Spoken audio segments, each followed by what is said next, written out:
Quiero llevarlos en esta mañana al capítulo 5, versículo 18. Aquí nos quedamos la última vez y vamos a estar viendo la vida llena del Espíritu. La vida llena del Espíritu. Obviamente, para cualquier persona que ha sido cristiana por algún periodo de tiempo, están conscientes de que este es un texto tremendamente importante. Uno muy conocido, un área de estudio que tiene que ser tratada realmente por todo creyente si él o ella realmente va a comprender lo que Dios está pidiendo de nosotros. Este es uno de esos textos absolutamente cruciales. Un locus crucis, por así decirlo. De hecho, no hay uno más importante en el área de todo el andar digno que esta realidad en particular. La llenura del Espíritu es crítica para vivir la vida cristiana a la luz de los estándares de Dios. Ahora, recordará usted que he estado tratando de mostrarle el libro de Efesios como un todo. Y un par de veces le mencioné que usted puede ver el libro de Efesios como un automóvil de alto desempeño. Y en los capítulos 1, 2 y 3, usted tiene la descripción del automóvil, particularmente concentrándose en su planta de energía. En otras palabras, Dios está diciendo como cristiano, esto es lo que realmente eres. Y Él da una descripción fenomenal de nuestra posición en Cristo en los primeros 3 capítulos. Él describe la planta de energía que tenemos, el poder de resurrección que está disponible para nosotros, toda la herencia tremenda que Dios nos ha dado. Y entonces en los capítulos 1 al 3, versículo 13, tenemos esa gran descripción del creyente como si fuera un automóvil de alta potencia y alto desempeño. Después señalamos en el capítulo 3, versículos 14 al 21, que el apóstol Pablo describe lo que me gusta llamar la marcha. No sirve de nada tener un motor de alto poder si usted no lo enciende. Y entonces en el capítulo 3, versículos 13 al 14 en adelante, habla de la marcha. ¿Cómo enciende usted el motor? Usted recordará que hablamos de ser fortalecidos con poder por el Espíritu en el hombre interior, y cómo Cristo entonces se establece y está en casa en su corazón, y después comienza a entender el amor de Cristo, y usted está lleno de toda la plenitud de Dios. Y entonces tiene la capacidad de hacer mucho más abundantemente de lo que puede pedir o entender. En otras palabras, el poder está comenzando a funcionar. El motor comienza a moverse. Y la llave para encenderlo debe ser capacitada por el Espíritu de Dios, por Cristo y por Dios Padre. Y después, conforme usted llega al capítulo 4, ahora el vehículo es descrito y está en marcha. El motor, el capítulo 4, nos dice por dónde debemos manejar. Lo llamamos el andar digno, y Él nos dice que debemos andar por un camino que es digno de nuestro llamado. Este es un vehículo fenomenal que tenemos y va a ser manejado de una manera fenomenal, en un camino muy, muy maravilloso, y el camino involucra algo excepcional. Somos diferentes del mundo. No es la autopista del mundo. Involucra humildad, no la soberbia del mundo. Involucra unidad, no la discordia del mundo. Involucra amor, involucra luz, involucra sabiduría, y recordará que hablamos de esas cosas. Andar en unidad, andar en humildad, andar de una manera excepcional, única, andar en amor, andar en la luz y andar la última vez en sabiduría. Entonces este es el camino por el que debe ir el auto. Pero al final del libro de Efesios, él describe algunos estorbos. Conforme manejamos este vehículo de alta potencia, capacitado y guiado por Dios por el camino que Dios quiere que vayamos, vamos a encontrar estorbos.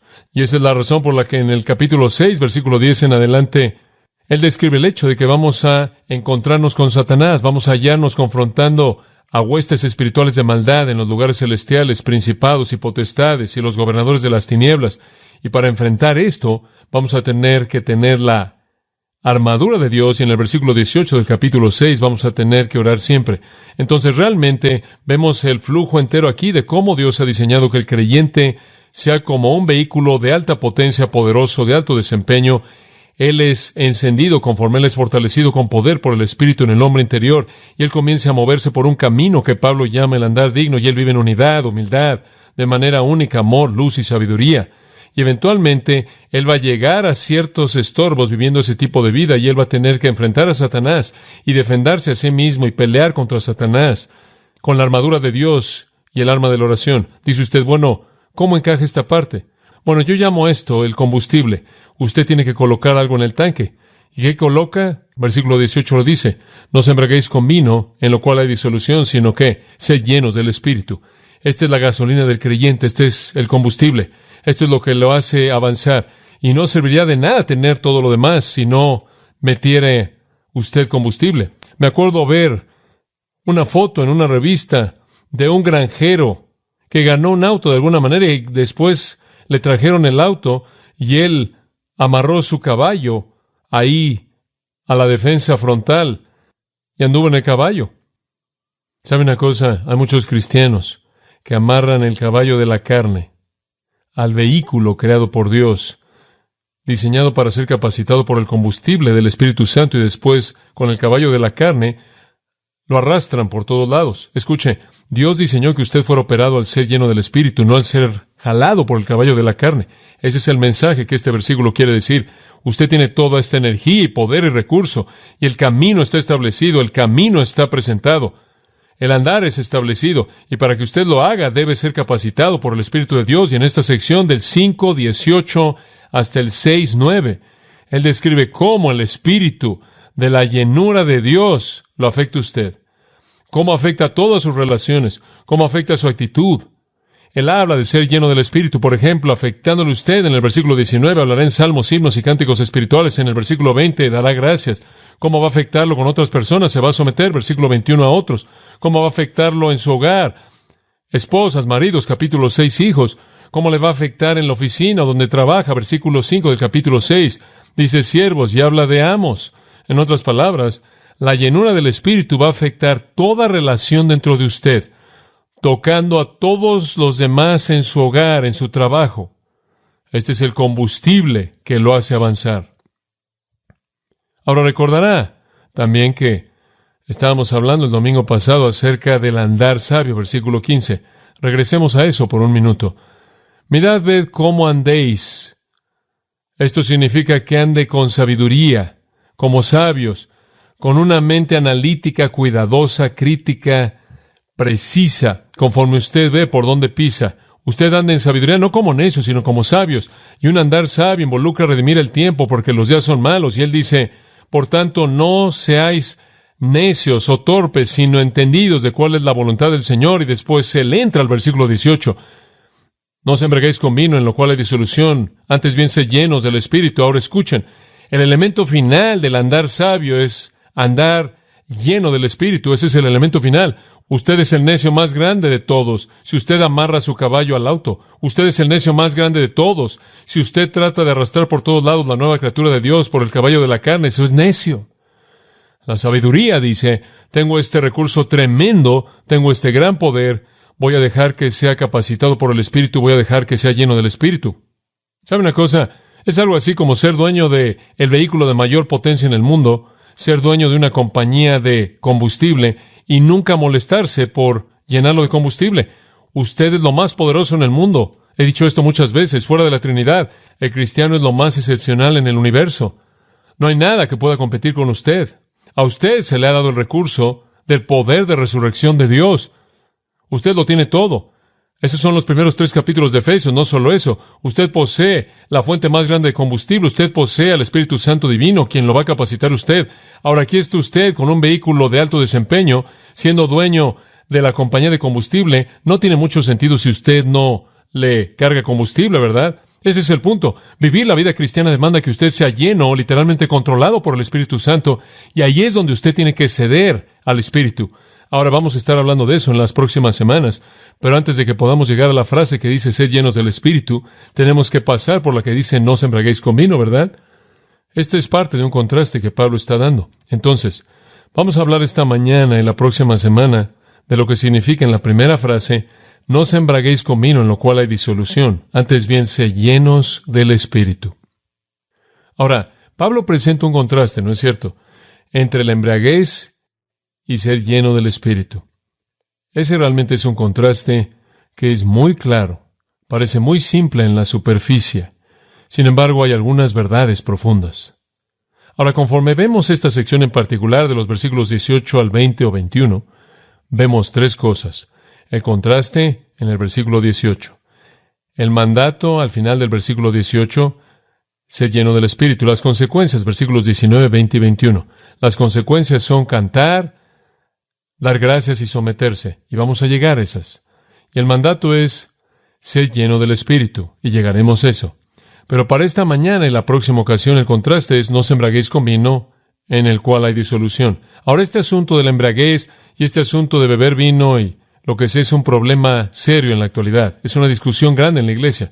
Los cristianos hablan de esto. Algunos cristianos dicen, bueno, yo no tomo y no deberías tomar, es un pecado tomar. Alguien dirá, bueno, no es pecado tomar, Jesús tomó vino y tomaron vino en la Biblia y tomaron vino en el Antiguo Testamento y solo estoy siendo bíblico y solo quiero ser un cristiano bíblico. Y otras personas dicen, bueno, el único momento en el que no tomas es si ofende a un hermano más débil, y si tú eres así de débil, de cualquier manera no tienes excusa.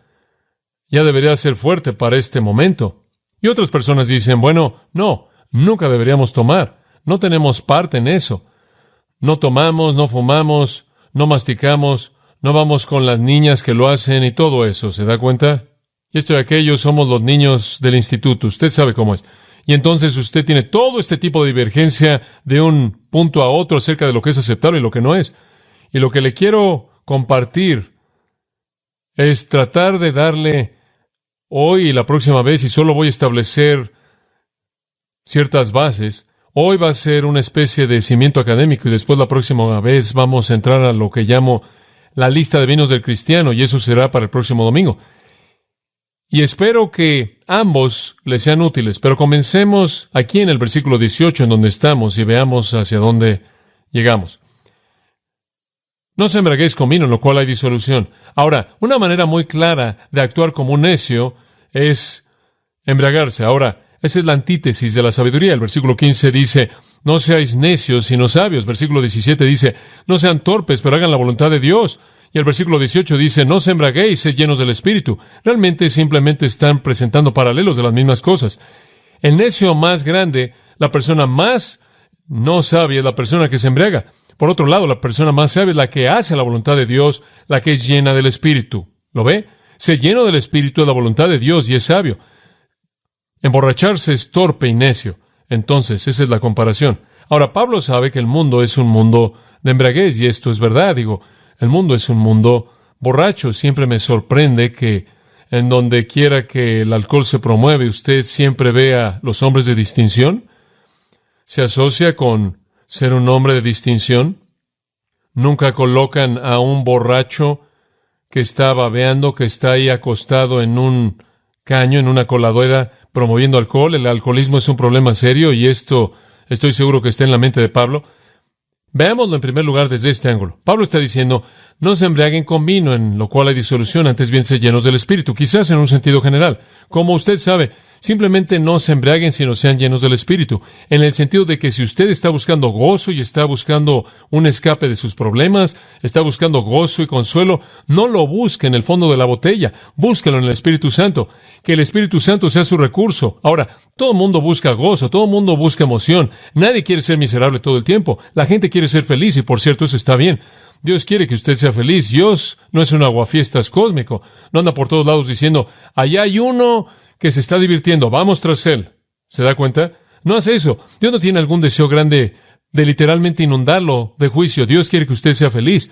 Cuando Jesús presentó su primer mensaje en Mateo 5, como hemos estado diciendo, Él comenzó al decir, feliz o bendito, feliz o bienaventurado, feliz es este, feliz es este, feliz es este. Jesús quiere que seamos felices. Eclesiastés, el predicador, ve la vida y dice, hay un momento para reírse. El Antiguo Testamento dice, un corazón feliz hace bien como medicina. Dios quiere que conozcamos el gozo. Jesús dijo, mi gozo os doy. Primera de Juan 1:4, estas cosas os he escrito para que vuestro gozo sea cumplido. Pablo, estad siempre gozosos. Y otra vez digo, regocijaos. Y la Escritura en los Salmos dicen que la gente gritó de gozo y que hubo plenitud de gozo. Y en el día del nacimiento del Señor hubieron buenas nuevas de gran gozo. Y Dios quiere que seamos felices y Dios quiere que estemos gozosos. Pero Dios quiere que encontremos el recurso para el gozo en el lugar correcto, no en el lugar equivocado, no de la manera artificial. Y lo que sucede en la sociedad es que la gente quiere ser feliz, nada más que sus circunstancias los hacen miserables, y entonces se meten en un estupor en donde no tienen que enfrentar sus circunstancias. Me acuerdo que un niño me dijo, quien estaba totalmente bajo la influencia de las drogas, dijo, ¿responde esto a tus preguntas? Él dice, no, pero por lo menos no tengo que hacerlas, ni siquiera me acuerdo cuáles eran. Y ese es el tipo de escape que el mundo llama gozo. Como puede ver, es buscar gozo y felicidad de una manera artificial. La gente quiere comodidad, tienen problemas y escapan de esa manera. Hay un tipo de cosa que he visto y es un licor y es escocés, creo que se llama Consuelo del Sur. Escuche, eso no es consuelo y eso lo va a llevar más hacia el sur de lo que usted quiere ir. Pero siempre me sorprende cómo venden el Consuelo del Sur. Escuche, ¿qué está diciendo Pablo? ¿Quién es el Consolador? ¿Quién es? El Espíritu Santo. El Espíritu es el Consolador. Y Él está diciendo, si quieres consuelo y si quieres gozo, entonces encuéntralo en donde realmente existe, no en el fondo de una botella, lo cual es tan artificial. Y de pronto, cuando eso se acaba, todos los problemas están ahí de nuevo. Esa es la razón por la que la Biblia dice, echando toda vuestra ansiedad sobre Él, porque Él tiene cuidado de vosotros. La embriaguez nunca es el remedio para las preocupaciones de la vida. La embriaguez nunca es el remedio para las preocupaciones de la vida. Lo único que hace es añadir otra preocupación, lo único que hace es añadir más problemas. Y por cierto, añadiría en este punto que el alcoholismo no es una enfermedad, es un pecado. Eventualmente se va a volver en un elemento de enfermedad, porque va a afectar el cuerpo, pero el alcoholismo y ser un borracho, de acuerdo con la Biblia, es un pecado. Es la manifestación de la depravación. Es un pecado y necesita ser confesado y enfrentado como un pecado. Si usted quiere gozo inefable y lleno de gloria en su vida, si usted quiere consuelo más allá del consuelo que el mundo ni siquiera puede soñar, entonces Pablo dice, sé lleno del Espíritu. No busque sus respuestas en la botella, no están ahí, únicamente multiplican el problema. Y cuando usted ve la Biblia y usted habla de embriaguez, siempre sale mal. Toda ilustración de embriaguez en la Biblia es un desastre. No hay nada bueno ahí. Nunca va a mejorar nada. Nunca va a resolver ningún problema. Noé se emborrachó y en su desnudez él actuó de manera vergonzosa. Lot se embriagó y sus hijas cometieron incesto con él. Nabal se embriagó y en un momento crucial Dios le quitó la vida. Elí se embriagó y fue asesinado por Zimri. Ben-Hadad y todos sus reyes aliados se embriagaron y fueron matados. Ela se embriagó y fue asesinado por Zimri. Ben-Hadad y todos sus reyes aliados se embriagaron y todos fueron matados. Solo Ben-Hadad fue librado y ese fue un pecado, el librarlo. Belsasar en Daniel 5 se reunió con un gran festín y dice que bebieron vino y alabaron los dioses del oro y de la plata y de bronce y de hierro y de madera y de piedra.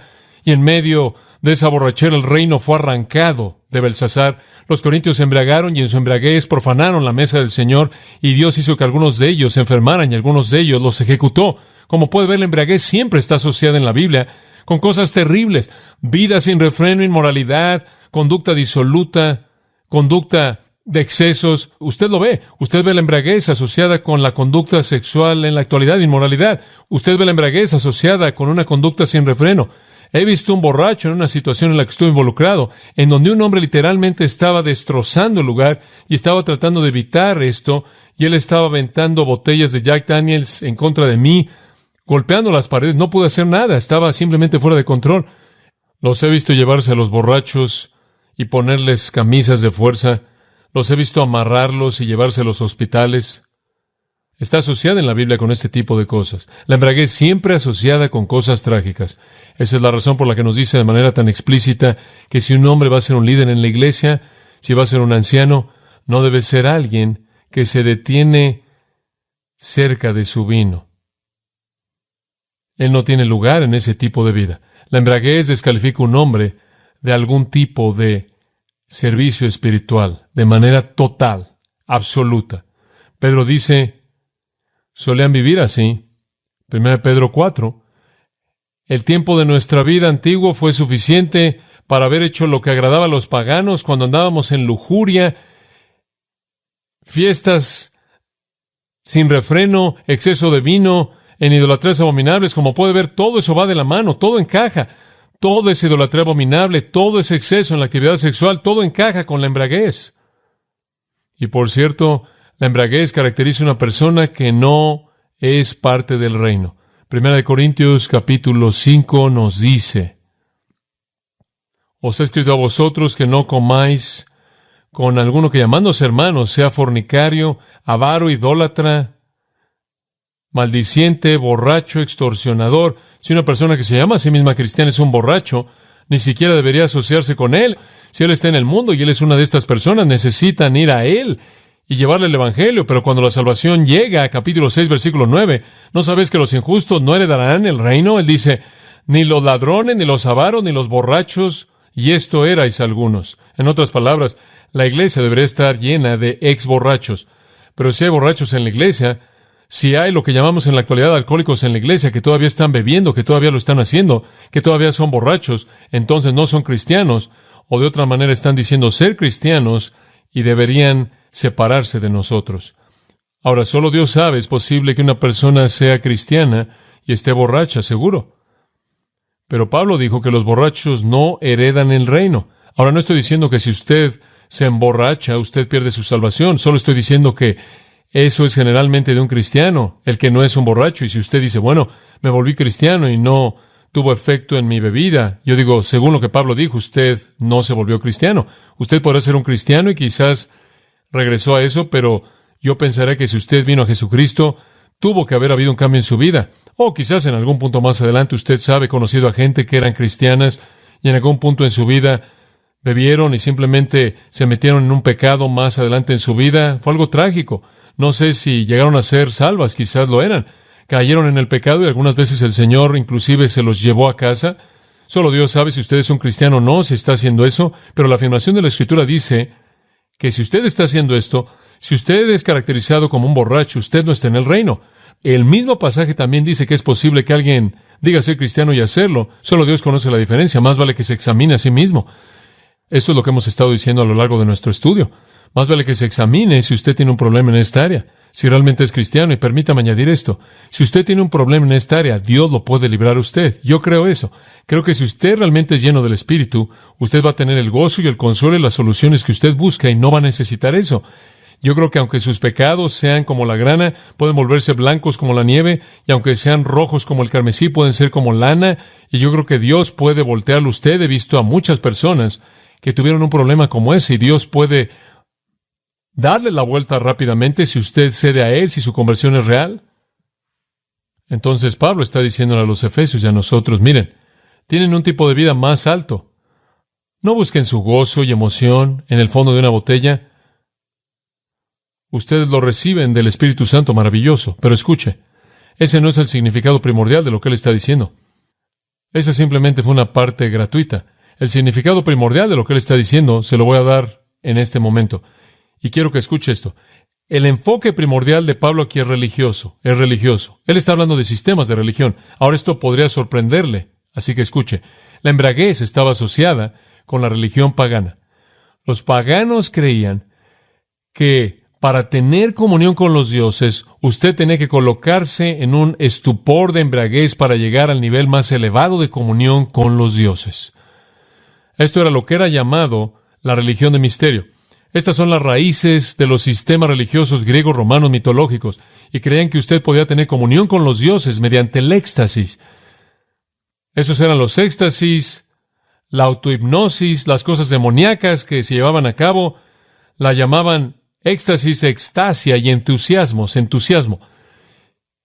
Y se metían en un baño literal de emociones y además de eso, tomaban y tomaban hasta que se emborrachaban y pensaban que eso los elevaba al nivel de comunión con los dioses. Eso no es diferente de lo que vimos en la actualidad. Desde Timothy Leary en adelante, la gente ha estado diciendo que si usted se droga o usa alcohol, usted alcanza un nivel más elevado de conciencia, su conciencia se incrementa y usted literalmente puede tener comunión de una manera religiosa a un nivel más alto. Usted oye a los místicos hablando de esto. El misticismo oriental promueve esto. El ocultismo promueve esto. Todo tipo de religiones místicas promueven esto. Hay personas involucradas en esto porque creen que los eleva a un nivel más alto de conciencia religiosa. Esto no es nada nuevo. Esto sale de la historia del paganismo. Es exactamente como solían operar. Ahora, permítame decirle cómo se llegó a este punto en términos de cultura de la iglesia efesia y cómo se relaciona esto con ellos. El gran dios de la mitología griega era un dios que conocemos como Zeus. Y Zeus era el gran dios poderoso, un dios que era grande y poderoso. Y Zeus, de alguna manera, implantó su potencial productivo en Semele. Ahora, eso lo hicieron sin haberse encontrado, porque nadie podía ver a Zeus, porque instantáneamente sería incinerado por su gloria. Como puede ver, se oye como una falsificación satánica del Dios Padre.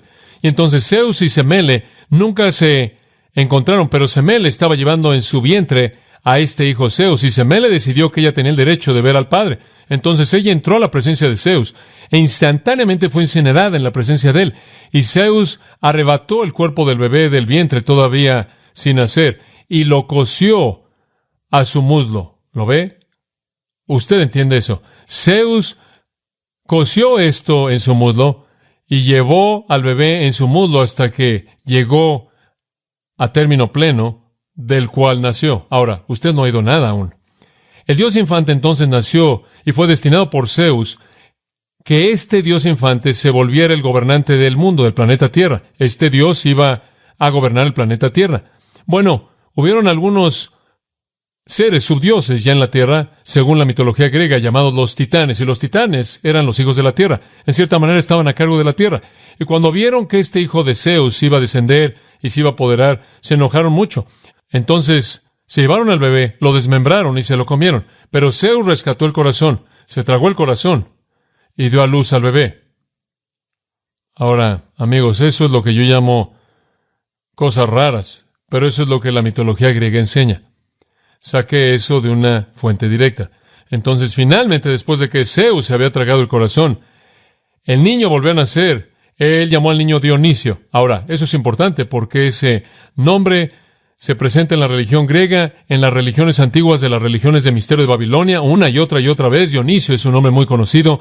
Usted lee algo de la mitología griega y usted va a ver su nombre en todos lados. Él era el dios número 1 de la tierra. Y Dionisio nació. Ahora, Zeus se enojó contra los titanes y entonces destrozó a todos los titanes con relámpagos. Fueron reducidos a cenizas y de esas cenizas vino la raza humana. Ahora usted conoce la historia entera. Ahora, Dionisio entonces estaba en control de la tierra, decían los griegos, y conforme Dionisio estuvo en control de la tierra, él comenzó a desarrollar una religión, y la religión que él desarrolló fue esta religión de ascendencia en la que los seres humanos se levantaron de las cenizas de los titanes incinerados. Estos seres humanos podían elevarse a un nivel de conciencia divina, podían elevarse hasta tener comunión con los dioses, y era una religión de éxtasis y emociones.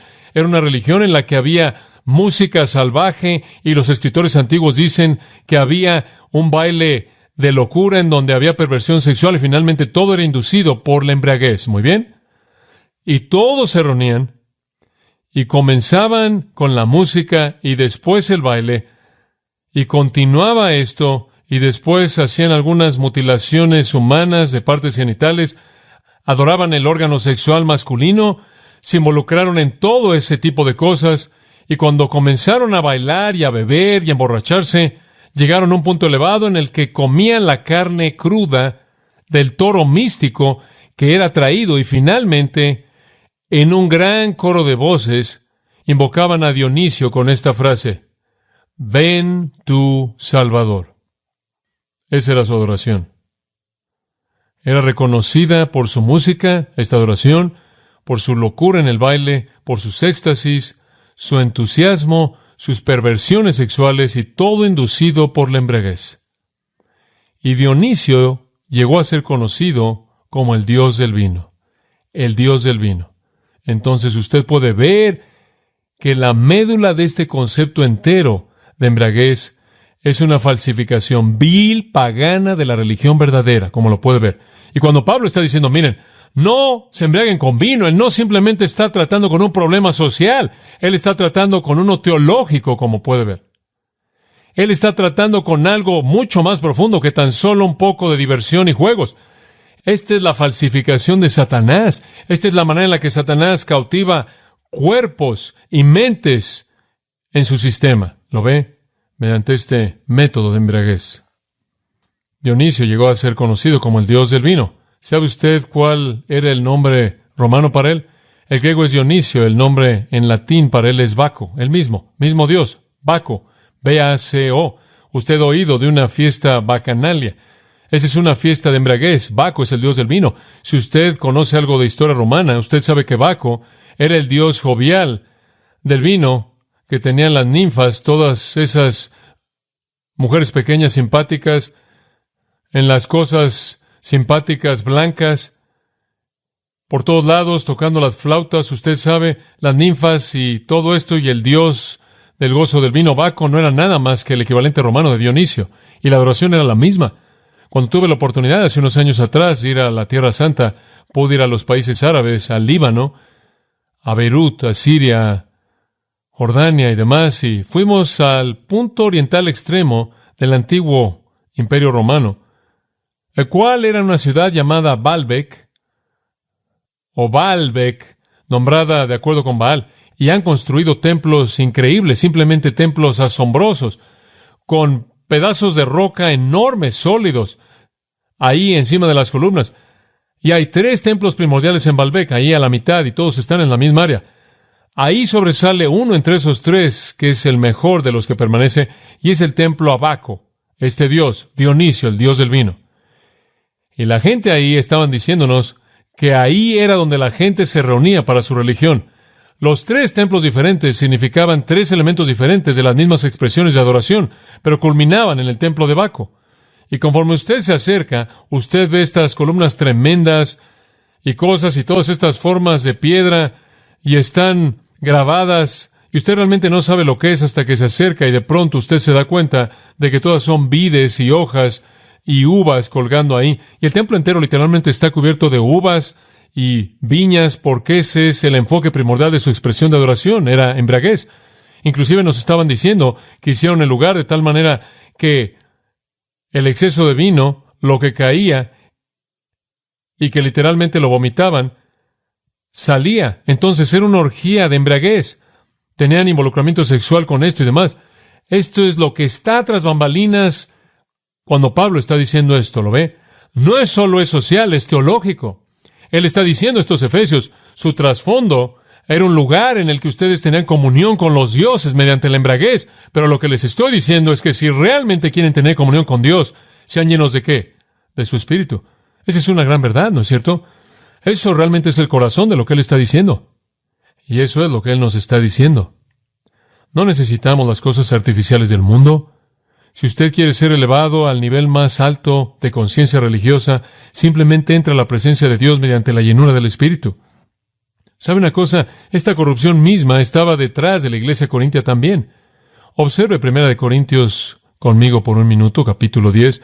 De hecho, el problema entero de la iglesia corintia era que nunca pudieron separarse del sistema maligno. Nunca pudieron divorciarse del mundo. Fueran cuales fueran las corrupciones que habían conocido en el paganismo, de alguna manera las arrastraron a la iglesia. En su vida pagana había grupos élite en su iglesia. Si eran adoradores de héroes en su vida pagana, eran adoradores de héroes en su iglesia.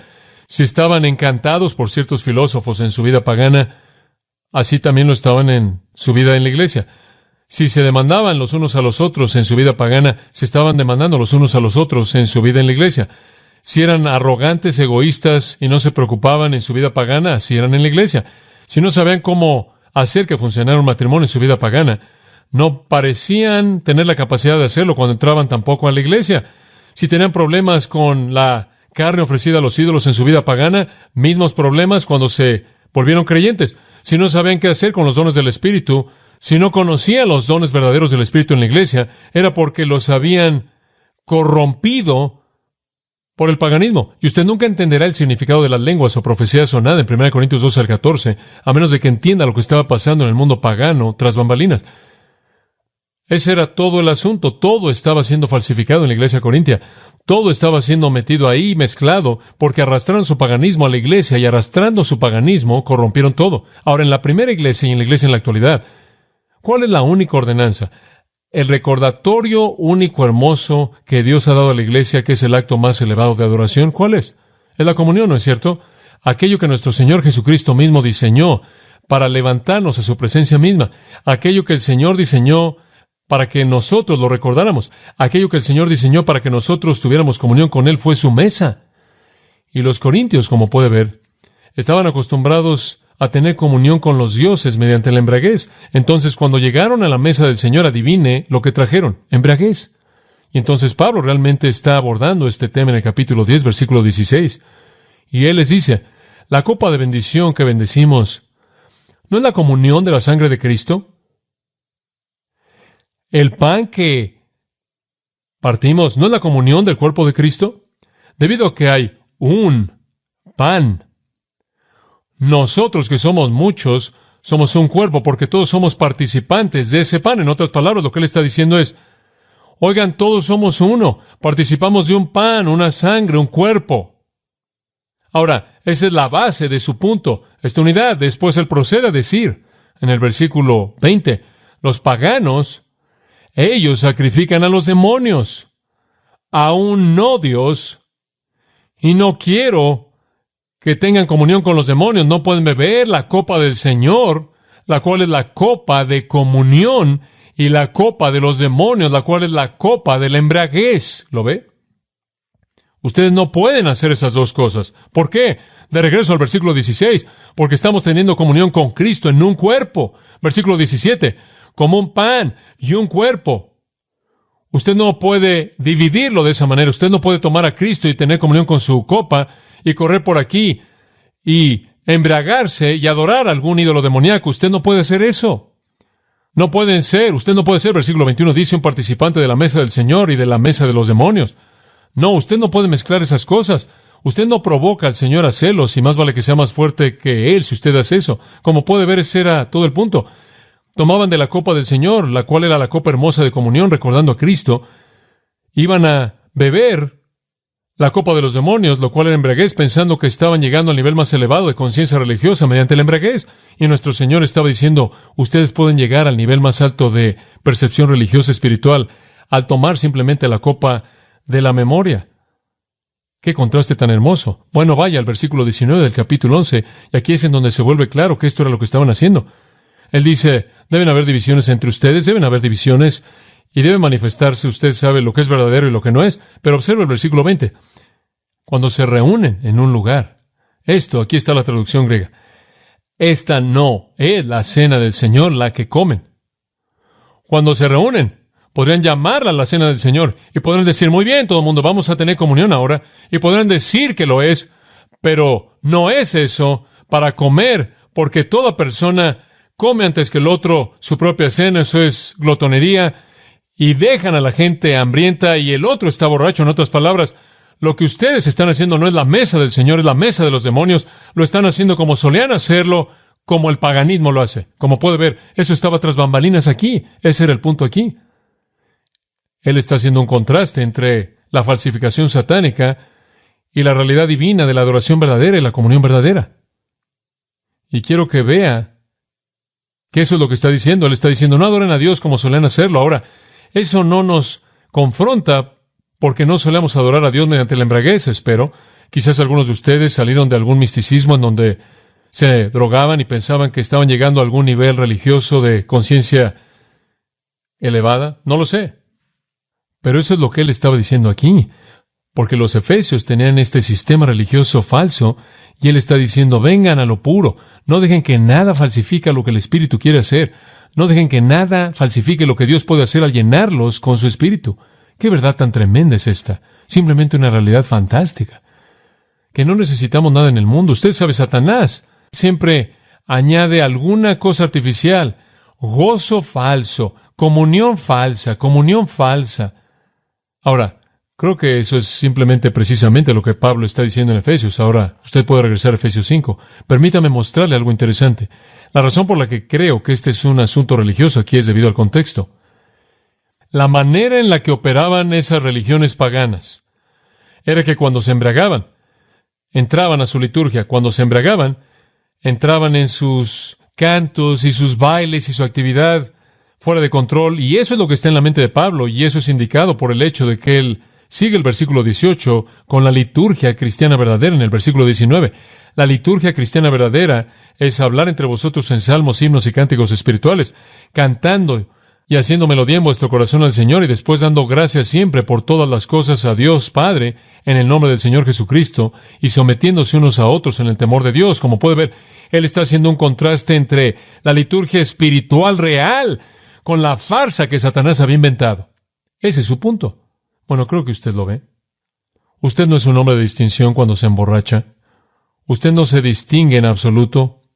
Usted se emborracha, usted no es distinto de nada. Usted simplemente está repitiendo la mentira de los siglos antiguos a Satanás. Y no hay civilización en el mundo que no ha inventado una manera de embriagarse, porque Satanás siempre lo está buscando.